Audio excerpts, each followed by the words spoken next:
putting my foot down to be like, no, this is what I want. This is who I am. And this is what I'm going to fight for. And so when I heard about it, I was like, absolutely not. I'm not doing that. It doesn't make you feel very good when you can't do something that you love to do and you don't quite understand why. It's still very difficult for me at times to play and to perfect what I want to do.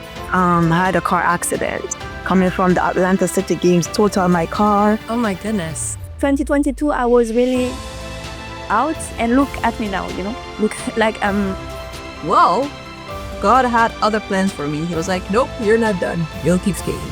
Hey everyone, Jamie here. We're gonna try something different. We've now interviewed over 350 exceptional women athletes from over 55 countries around the world. So what we're gonna do is we're gonna mash up conversation. Let's jump in.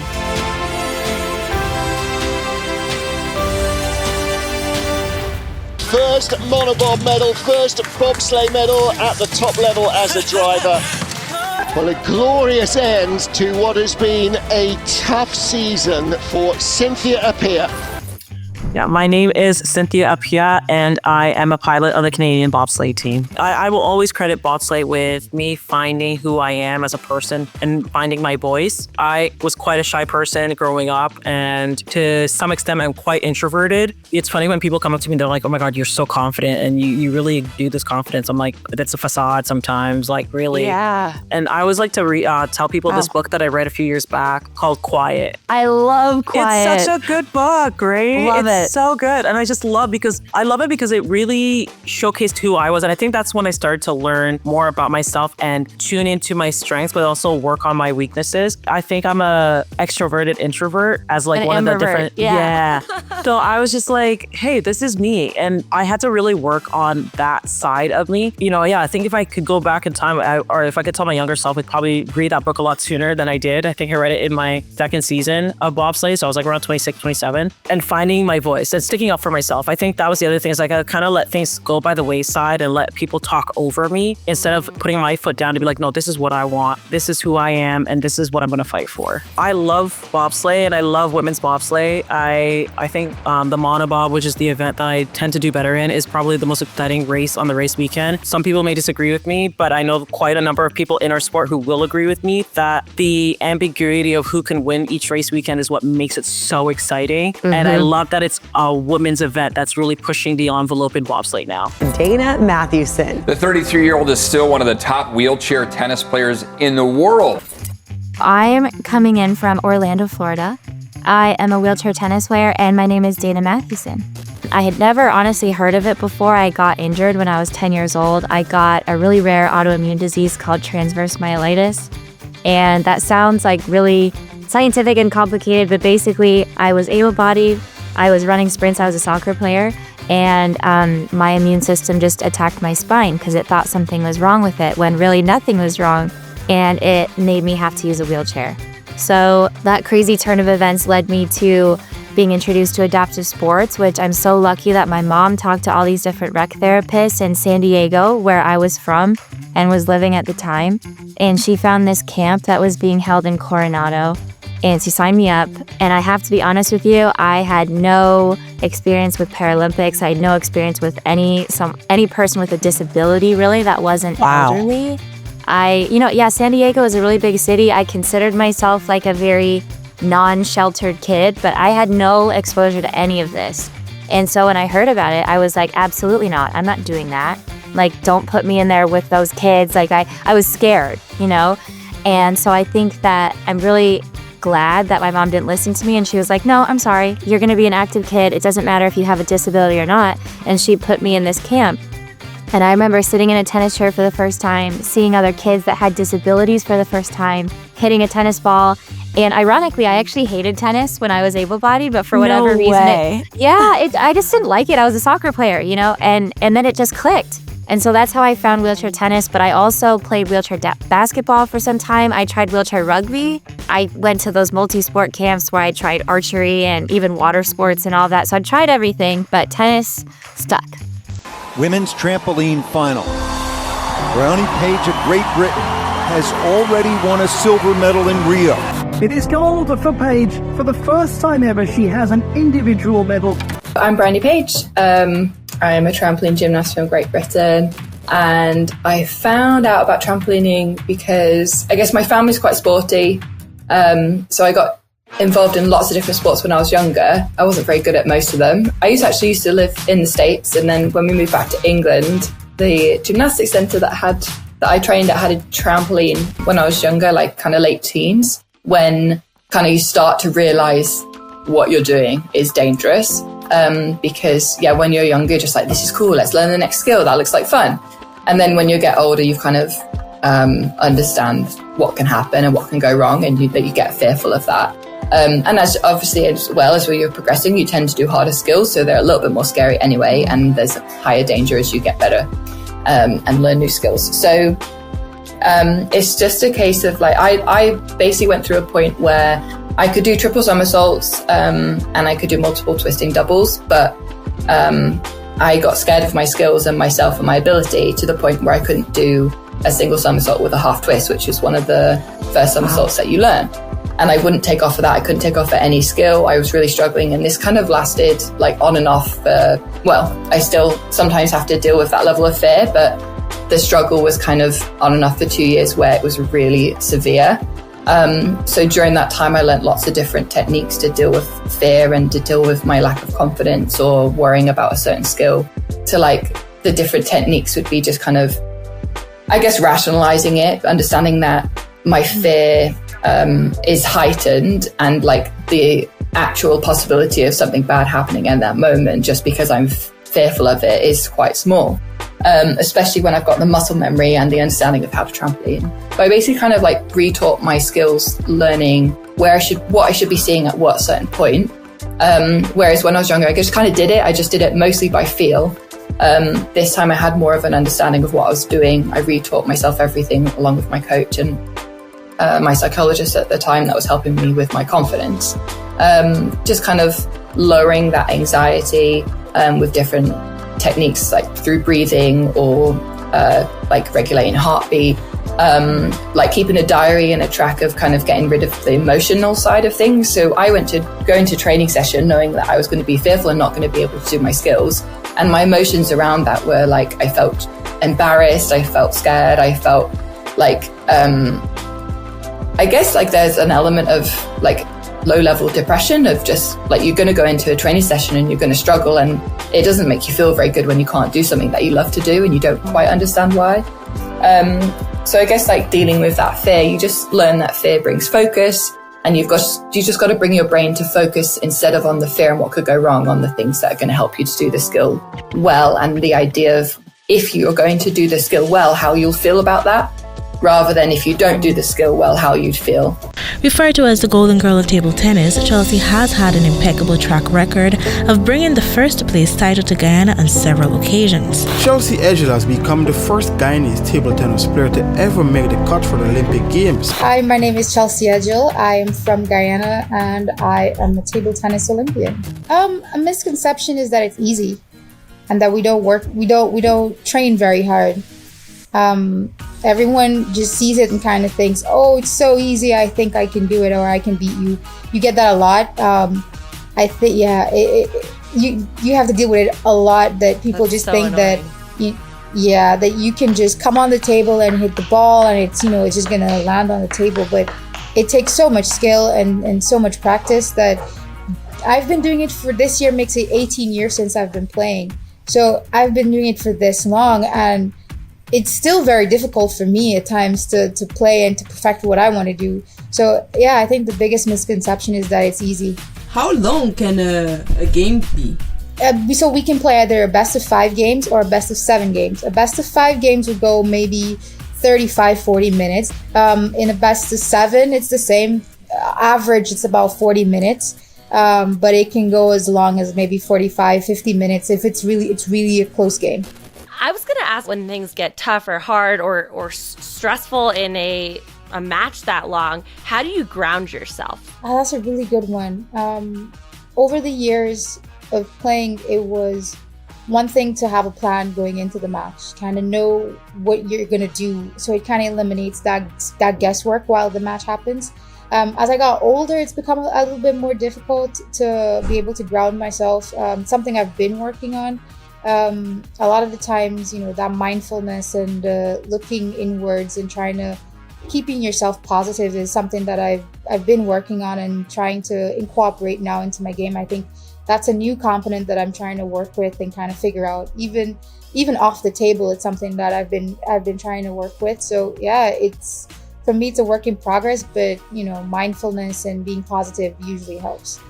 Big new facility record. Natoya Gould will win the women's 1,000. Off and running, the favorite is Natoya Gould. Natoya Gould with the lead in the women's 800 meters. My name is Natoya Gould Toppin. I am from Jamaica and I am an 800 meter specialist for Jamaica and I represent Adidas as well. So much to catch up on because I know you are a 3-time Olympian, you're a brand ambassador. I was so happy to have run 1:59 for my first outdoor 800. And then the year of 2023 as well, the year of World Champ, I had a car accident.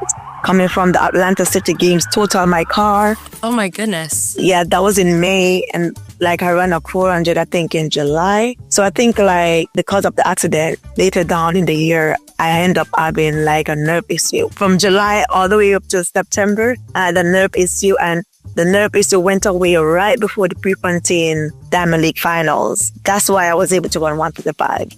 Before that, I was struggling. I would be fine up until 700 and I start fading. But persons will look at that and say, oh, she always went out and then she faded. But that was not the problem. I literally had a restriction going on in my hamstring and it was the lower part too, right behind my knee, right down there. So I could not run the way I wanted to run.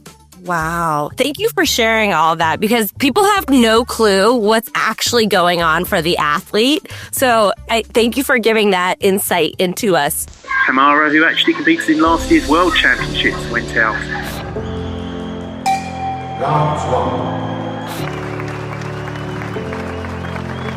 My name is Marine Fatoumata Colette Camara. So I'm a Malian boxer, but I also have a double nationality. I'm also French. So I started representing Mali on the international stage in 2019. And I've been the only female fighter from that moment at the elite level for the country. So honestly, it hasn't always been easy because there was a time where it was kind of abusive, The mentality, the problem with the borough I lived with is guys are tough, right? And most coach are men. And we are educated. So my coach trained me as a man as well. And so I reached a point where I could not handle it anymore. In 2022, I had to leave my former gym because the pressure, the criticism, I need to push you. If I don't push you, you're gonna do nothing. The gaslighting, things like that. I've been through that. The abuse, the cycle of abuse in sport. And I was about to give up, I did a burnout in 2022. I'm at rock bottom. I just leave my club. My coach is doing me dirty because he can't believe that I'm leaving. And I'm like, okay, what am I gonna do? My career is over because nobody wanted to take me in France. Nobody wanted to take me because he was respected and I was just a boxer. Wow. And he spread things about me he reversed the situation to favor him. So I was like, okay, what I'm gonna do? I'm done. My career is over. I was sleeping in my room every day, crying. Mm-hmm. And then my country forced me to go to the African Championship. So they give me, I haven't been training in 2 months. They give me 3 weeks to get ready for the African Championship. And I don't know why I feel I have to go, And I go, I lose because I was really, but I did a good fight. And there, I meet my friend David. So David is a Cape Verdean boxer from the national team of Cabo Verde. And he's like, Marine, where is your coach? You're always with him. What happens? And I'm like, look, I have no coach. I'm alone. And he said, look, my coach knows you. He's been seeing you from afar because you went to one of his tournaments. Maybe we can see if you want to try. You have nothing to lose, Marine. Come. And so I decided to come to Lisbon. I come, I talk with the coach. I was only coming for 7 days, 7 days, 1 week. But I did not take a flight back yet. So I stay 7 days, and then I'm like, I like it. This man owes me nothing. He gives me everything. He respects me. The team accepts me. They don't force me to be someone I'm not. They don't force me to pretend. And so instead of staying 1 week, I stayed 1 month. Wow. And then I extended 1 month, and then I extended 1 month, and then the coach said, "Okay, when are you staying for real? You can't stay there. You now. It's your home. Like you're part of it." And I said, "Okay, I'm staying." And this man, his name is Bruno Carvalho. He saved my career. With David, they saved my career because 2022 I was really out, and look at me now. Look like I think I came back well. I'm happy. I'm performing better than I used to. One of the home favorites, Berenice Meite. There's a few who engage with audiences more than Berenice Meite.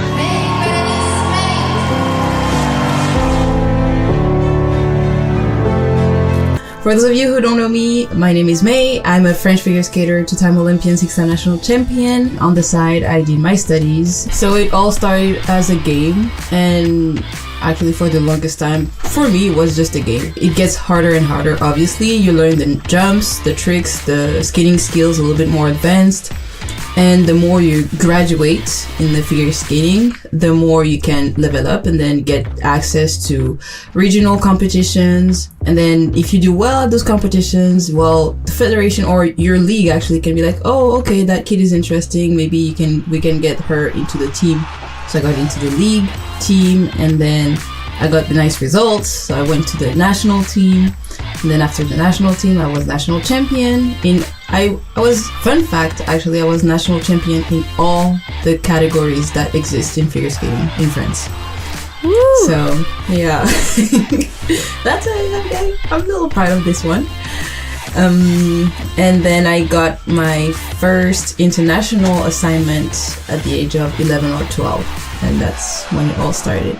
Do you remember when you were little, the moment it changed, or maybe it never did change from being a game to something different?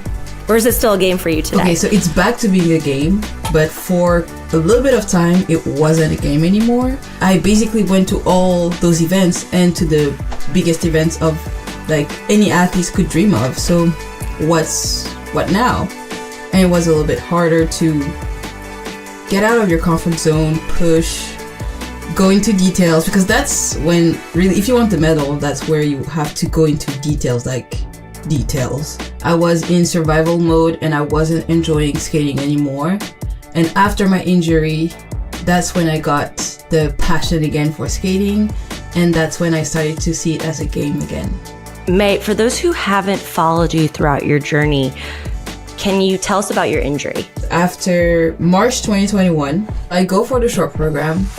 And I do the first jump, great. Second jump, I toe pick, something is wrong, I fall, I cannot skate anymore. That was the end of the competition for me, and that was the qualifier for the Olympics, the 2022 Olympics. So, well, the doctor was like, okay, your Achilles tendon is ruptured, there won't be any Olympics for you, just kiss it goodbye. And in my head, I was like, okay, this is the Olympic qualifier. I'll go to the Olympics, hopefully. And then after that, I'm done. Well, God had other plans for me. He was like, nope, you're not done. You'll keep skating. Thanks for joining us. If you like what you're hearing, please leave us a positive review. If you want to impact the future stories we tell, take our community survey in the notes section of this podcast or in the YouTube links. We want to hear from you. Stay tuned for our next episode. If you're not following the Flame Bearers channel, covering resilient women Olympians and Paralympians, hearing about their struggles, hopes, and triumphs, you don't know what you're missing. Subscribe and watch new episodes of Flame Bearers now.